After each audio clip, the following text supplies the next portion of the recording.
Did I answer your question, or did you? What about for criteria? They're probably already come to you, but for the actual companies that you're investing in.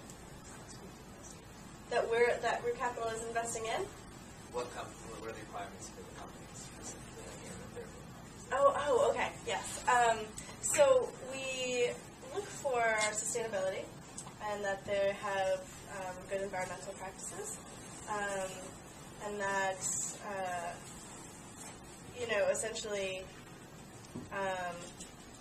we also have a risk analysis. We have people in different regional offices in where we work that monitor and assess if a company wants to receive a loan from us. There's a loan application process that they go through, which takes usually a month.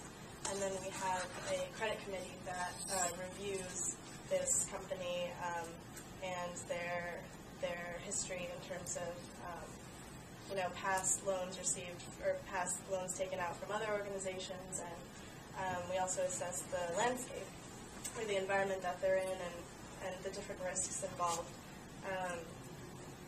But we're also taking more risky steps.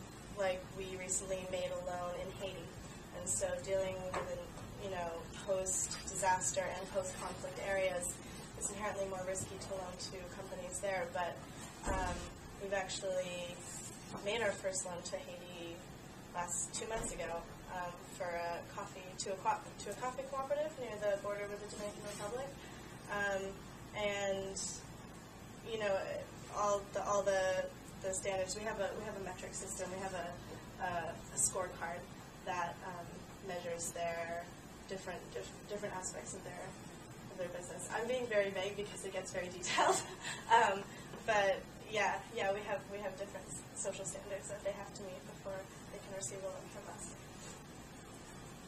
There was another question. Hi. So did you want to add? Sure. I didn't know if that was you. For us, it's pretty simple. They have to be for profit. You have to be able to sell your products radically affordable, so you have to be able to charge for.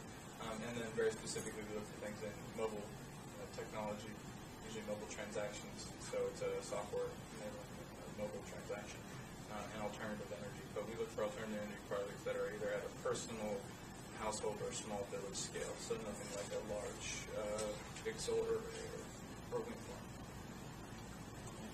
Okay. So after hearing that talk, I know that in general kind of, if they're trying to create a social impact, how exactly do you assess the social value that you're creating, that your company is creating? Like, in the end, your result of product. How do you assess how well you did? Just for example, for capital, how do you go about guaranteeing that 99% repayment rate? Well, it's actually within our clients' best interest to pay us back. And you'll find that in microfinance as well. So essentially, we do a non-traditional form of banking in the sense that there's collateral in the form of forward contracts. So our clients that we mostly work with usually have a connection with a buyer on the other end, like Starbucks or Green Mountain Coffee Roasters. And so those forward contracts are they're used as collateral, and I'm going to get to your point eventually, but so there's an interest in keeping that relationship going, because if our clients don't pay us back, then they can't sell to the buyers. And when you're in a rural area and you have a relationship with a corporation in another country, that's your income. And so if you break that relationship, then that's it. If you're a coffee grower in a rural area, so measuring impact is really difficult, and it's very complex. And Alex is doing a really difficult thing and a really great thing, because for so many nonprofits, how can you measure impact, and what are the different factors that play into that, because it's not black and white. And I mean, Root Capital is dealing with that issue right now as well. We have a scorecard for our clients, and there's different ratings for them based on practices, repayments, but we also work with them if they can't, if there was a hurricane that swept through and damaged the farmlands and they can't repay their loan on time. We also work with them because we're not some benevolent banker. We're here to work with them. It's within everybody's best interest that we pay each other back. But yeah, impact is tough, and we have our own system right now for a scorecard for our clients. But we're also launching household surveys in Africa this year. Basic household survey questions. But it's it's a process that takes a long time and that goes very deep. So it's not something that I think can be answered or can be done quickly, cheaply. For us, that's kind of the holy grail for Yeah. the entire nonprofit sector at this point. We start as intermediaries. So I can answer two parts. I'll go real quick. One part is assessing organizations, since we want independent data on nonprofits for our marketplace, and second, our own impact.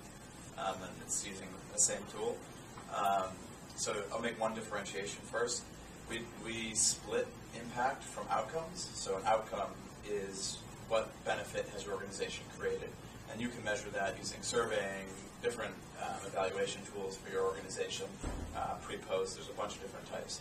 And we separate that from impact. Impact is usually seen as there's been some sort of randomized control trial, something much more extensive, research-based, that proves without a doubt that your organization caused what happened. So you absolutely, without a doubt, sent those kids to college and they wouldn't have gotten there otherwise. And so that's a differentiation that I think a lot of folks don't make. And so impact turns into this big, all-encompassing word, and it's hard to understand which organizations are getting there or not. For us, we've been working on, with a few folks, namely a person named David Hunter, to develop an assessment tool that assesses the integrity of an organization's ability to create social impact. So that sounds complicated because there's not a lot of data out there right now on impact, and nonprofits aren't collecting a lot of data, so it's almost impossible to determine, by and large, if impact is being created. And so as a bridge to that, what we're doing is assessing the integrity. So we want to help nonprofits get to the point where they have the systems in place to measure what they're doing and use that data to manage their performance and increase the outcomes that they're creating. And really develop into what we call a high-performing organization. And so we've developed a framework and an evaluation tool that we work with nonprofits one-on-one and staff members from across the organization to assess their integrity, both on the social side and the small pieces on the financial side, not ratios, but do they take care of their finances? And then internally for us, we use these similar tools to see if we're actually moving nonprofits. So there's 7 indicators we use. If nonprofits are at 2s across the board, are we moving them up to a 5 or a 6? And what tools that we're implementing are helping them get there. The second piece for us, and the main focus for most nonprofits now, is moving money. If we don't move money to organizations based on that information, once we're helping them improve and have that information available for donors, if we don't move money, it doesn't matter because the marketplace is drifting. So some of it is easier, more tangible kind of output stuff, and then we also use some of our assessment tools to measure our own impact on the nonprofit, or our own outcomes on the nonprofits we create that we're working with, hoping to get to impact eventually. Thank you. I think that's about all the time we have for the panel. I want to thank each and every one of you for coming today, taking time out of your day to share this great experience, expertise, and knowledge with us. So if people are willing to stay, I know there's more questions, so if you're willing to hang out for a few more minutes, you might be able to come up and ask your question individually to the panelists. And if you have to leave, I understand.